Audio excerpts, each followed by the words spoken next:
Le monocylindre le plus puissant du monde vient d'arriver au Brésil. Je parle de l'Hypermotard 698 de Ducati.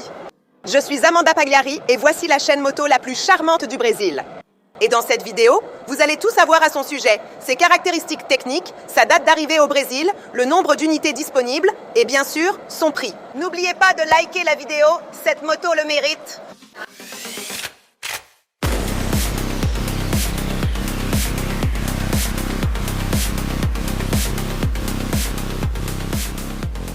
L'Hypermotard 698 Mono est une moto ludique. Elle vise un public jeune et se montre très sportive. C'est un modèle idéal pour le drift et aussi pour le wheeling, ce qu'on appelle communément le gros. D'ailleurs, le moteur est préparé pour que vous puissiez faire des wheelings sans risquer de manquer d'huile dans le moteur. La pompe à eau ainsi que les pompes à huile sont fixées à l'arbre d'équilibrage. On voit là qu'elle a deux pompes à huile. Une d'alimentation, c'est la pompe de pression, et une pompe de récupération. Pourquoi a-t-elle deux pompes? La soupape de la pompe de pression, c'est celle qui envoie l'huile dans le circuit, pour la lubrification.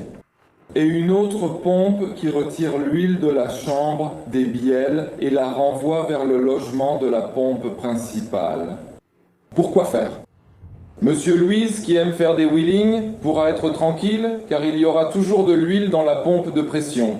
Ensuite, si vous devez aller d'ici jusqu'à chez vous avec la moto en roue arrière, mais il n'y aura pas de problème. Mais on vous conseille de ne pas faire ça. Si vous ne savez pas faire de wheeling, on verra plus tard, elle vous l'apprendra. Elle vous empêche de tomber si vous tentez un wheeling. Mais c'est Almeida qui va vous l'apprendre. Je crois que Louise dit ça. C'est ça. Et ce monocylindre est dérivé du bicylindre de la 1000, 299 Panigale avec 659 cm3 qui développe une puissance maximale de 75 chevaux à 9750 tours et un couple de 6,4 kgfm.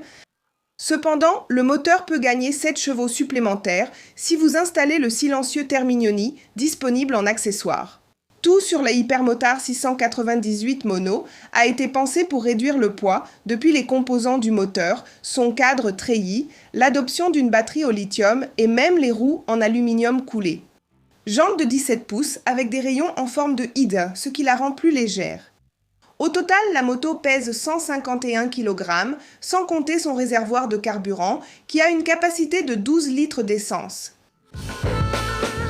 La suspension avant est équipée d'une fourche inversée Marzocq de 45 mm de diamètre, entièrement réglable, avec un débattement de 215 mm. À l'arrière, elle est équipée d'un amortisseur Sachs, entièrement réglable, avec des ajusteurs externes pour le calibrage et un débattement de 240 mm.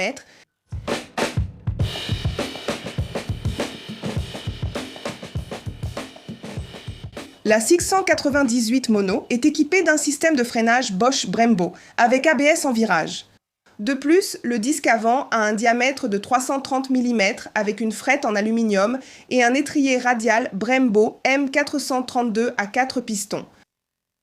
À l'arrière, le disque mesure 245 mm et est équipé d'un étrier flottant à un seul piston. Le design de la Ducati Hypermotard 698 Mono est celui d'une véritable supermotard, avec des fourches robustes, bien visibles et des carénages fins.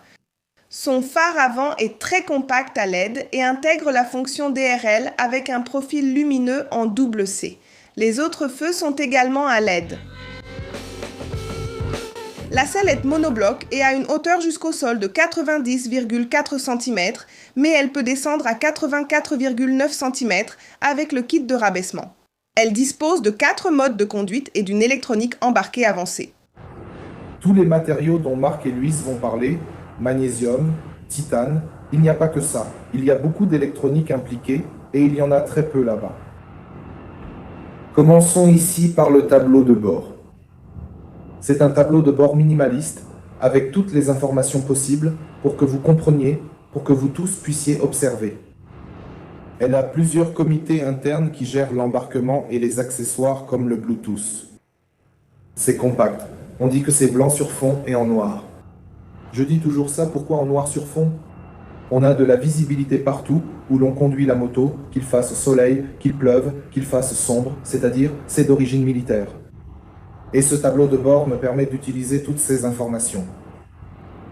Et ensuite, on a le niveau 1, il ne fonctionne que sur la roue avant. L'arrière reste libre, c'est déjà pour le pilote expérimenté, professionnel. Donc, l'ABS a ces 4 réglages pour pouvoir modifier selon notre envie de rouler, notre envie de conduire la moto et ce que nous voulons faire avec la moto. Maintenant, quelque chose de différent et d'épique. J'aime ce mot car il est épique dans le monde de la moto. Contrôle, drilling, caméligno, lever la roue, ce n'est pas quelque chose de normal. À quoi sert-elle ? Ce n'est pas juste pour s'amuser. Elle est si solide et légère qu'on pourra facilement le faire avec la moto. Et elle est là pour nous aider, pour qu'il n'arrive rien de dangereux ou d'anormal. Et ensuite, nous avons les niveaux 4, 3, 2 et nous pouvons avoir le niveau 1 que je vais expliquer tout de suite. Moi, Zepolizio, je l'autorise, mais je fais aussi en sorte de ne pas nous retrouver dans une situation incontrôlable. Elle arrête un peu de contrôler, et nous nous contrôlons totalement.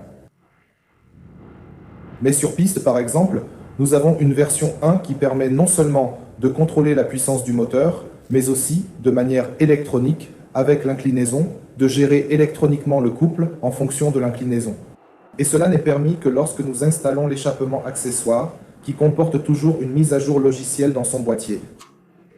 Lors de l'installation d'un système d'échappement, un logiciel est toujours ajouté. Ce n'est pas qu'une question de performance. Nous aurons une électronique plus avancée, une technologie polygonale supérieure. D'accord ? Voici un tableau. Je ne vais pas tout expliquer maintenant. Vous ne connaîtrez pas toutes ces informations. Parmi les 4 modes de pilotage, la puissance, le niveau d'ABS que j'expliquais, le contrôle du cabrage, le contrôle de traction et l'ABC. Elle nous permet de comprendre toutes ces différences et ces contrôles. Donc je demande toujours de prendre la moto, de l'essayer, puis de lire un peu le manuel pour comprendre ce qu'on peut faire avec, parce qu'elle offre beaucoup de possibilités. Elle intègre beaucoup de technologies, tant au niveau des matériaux que de l'électronique.